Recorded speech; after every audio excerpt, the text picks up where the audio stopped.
Hey, what's up? This is Valentino from OM&M, and you're watching AMBY. Hey everyone, it's Alicia from AMBY, and I would like to welcome you to my interview with Tino from Of Mice and Men. Hello. Hello, viewers at home. Oh, I like that intro. Getting into it. Yep. Nice. How are you? Good, good. It's pretty cold out here in Toronto. Was just at the CBC studios doing some filming for I guess like a YouTube segment or something, which was pretty cool. So we got to see a little bit of the city, and yeah, it was cool. Adjusting to the cold weather? Like it's been pretty... No. Being from Southern California, we'll never adjust to cold weather, so we just complain about it the whole time. Okay, so I'll let it go if I hear it a couple times. Yeah, of course. It's cold! Well, it's a super exciting time to be in the band because Defy is officially out. Congratulations. Thank you so much. Thank you so much. Welcome. Yeah, we're pumped. The album's out. It's been a long time in the making, and, you know, we're really proud of it as any album, but, you know, right now we're just excited to be out headlining and playing new music for our fans, and hopefully getting to take this album to, you know, all over the world. I'm really glad that you mentioned the live shows because we were really trying to channel that live energy into this album release. That is correct. So how did you do that in the studio? Is there a certain way you got yourself that pumped? Or? Well, really, we have our fans to thank for that because we literally came off of a huge festival tour and basically got right into the studio after. So we were still buzzing from the performances. You can even like look online, download main stage at Download in the UK and main stage at Hellfest in France, and you know, just seeing what moved our audience and what moved other audiences really inspired us to create music that we felt like we would not mind playing live for the next 5 years. You know, and really being a musician and having the ability to kind of like speak the musical language with not only with each other but with our audience. You know, we see the audiences moving, we see the circle pits, we see the mosh pits, we see the crowd surfing, we see people having a good time, and we really tried to incorporate that into the music, not only sonically but with you know, lyrical topics that could be empowering or can, you know, make you feel down, but then at the same time there's always a way out kind of thing. So it was, you know, it was really just playing shows and then getting back into the studio and just being like, all right, so we have these ideas while we're out on the road, let's put them onto an album. And Howard Benson helped us create and shape Defy into what it is today. I was really interested to find out that there's supposed to be a song with sax on this album. And apparently you scrapped it. So yeah, well, I had my saxophone at the studio, and obviously, you know, Money has the saxophone solo in it.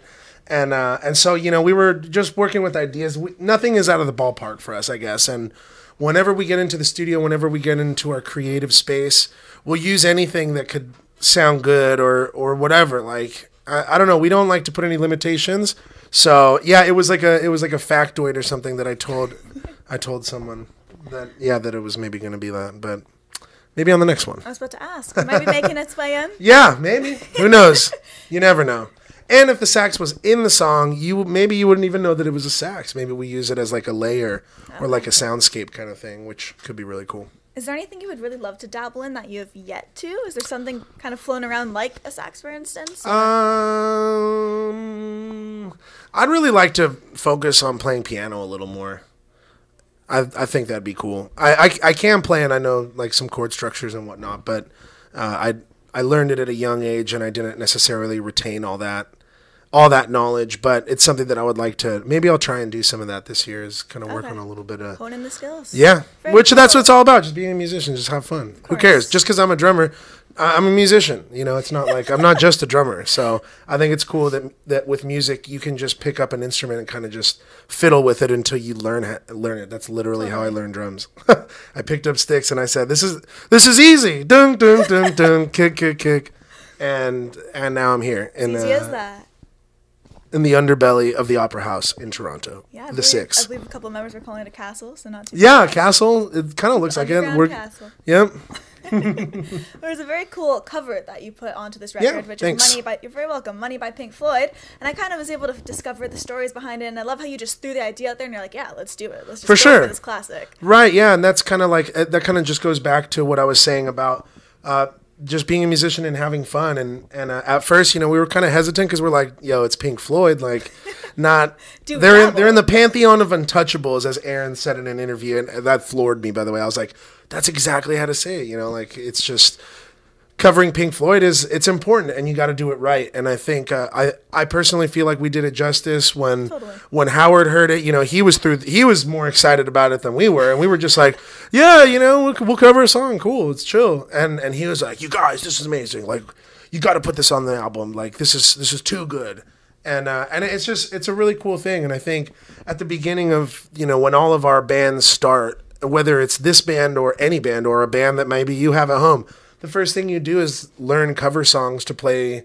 Everybody, all the musicians kind of know those cover songs, and you guys go in and kind of jam them. So it's pretty cool. I think it kind of like, and the way it came about in the studio felt like we were like teenagers in a bedroom, just kind of like rocking out together, like trying to figure out like how are we going to play this song and make it like our band, like.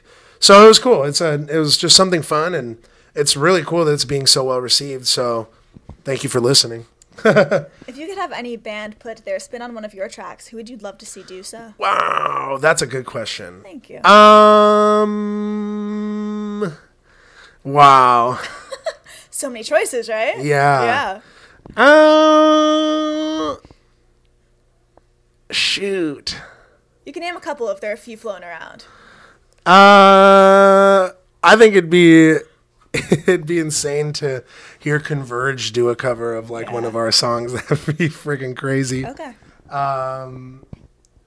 Yeah, I'd say freaking Converge. That'd be so sick.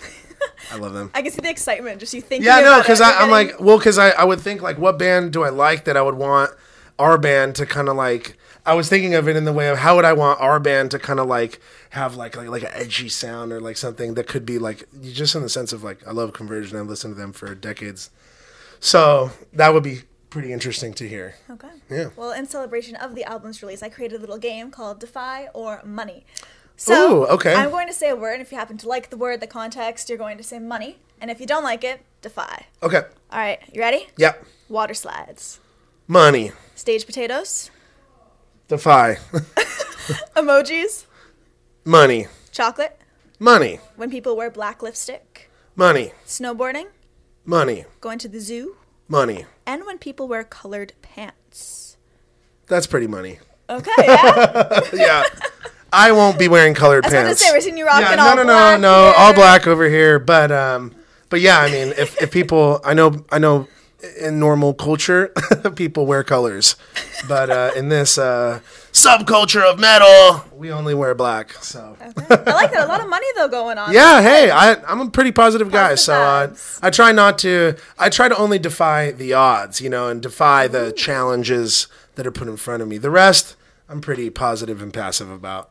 Well, I love how when this album was announced to everybody, you actually sent out a tweet saying, just got my pre-order, just put it in. And you put the 100 emoji. So yeah, I always buy our albums. It's still one of the most like fun things to do in a band is to walk into a record store and see if your album's there and like buy it. You know what I mean? And yes, I could get it for free, I guess, if I called the label, but it's a cool feeling to be able to like get the pre-order and to be excited with the fans, because that's such a huge part of how I grew up too, and how like I wish other like band members that I looked up to were like, yeah, I just bought my album, like I don't know, it's just a cool thing that I feel like if you can share the excitement with your audience, you can share the excitement that it actually is to release music and create art and do that with your life. Like, why not? Like, I'm behind my own self 110%. I don't care if you're behind me.